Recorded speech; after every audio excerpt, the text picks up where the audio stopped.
He erased the date on the check and replaced it with today's date. Then he carefully cut out the original owner's name and pasted it onto the check. Now he had a fake check. However, when he tried to cash it at the bank, the cashier immediately realized it was a forgery. Even though the man tried to look poor and pitiful, he couldn't even get $5.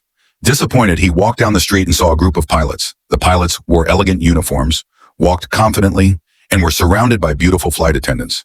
Even children approached them for autographs. The bank manager greeted them with great respect. The man felt envious and decided to become a pilot. He pretended to be a newspaper reporter and used that excuse to gather information. Next, he needed an elegant uniform. He claimed that his uniform had been lost and requested a new one. Since he had no money, he considered paying with a fake check, but the clerk at the store said he only needed to provide an employee number and the company would handle the payment. With the uniform in hand, the man became the center of attention. His handsome face and the uniform made him look very important. When he returned to the bank, they treated him differently and accepted his fake checks without hesitation. Simply by wearing that uniform, he used fake checks to stay in luxury hotels. Then he took a toy airplane, soaked it in water, carefully peeled off the airline logo, and pasted it onto the fake checks. After that, he pressed them with a book. Soon his bathtub was full of airplanes, and he kept making more fake checks. He began flying for free, even sitting in the cockpit as if he were an employee. He flew over 3 million kilometers without paying a cent and without making a single mistake.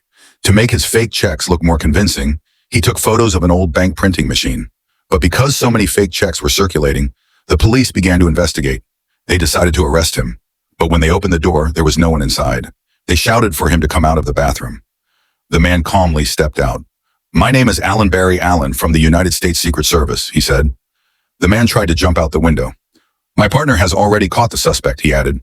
The police didn't believe him and asked for his identification. Without hesitation, the man handed over his wallet. Just as the officer was about to check it, the man led him to the window and pointed outside, saying his partner was taking the criminal away.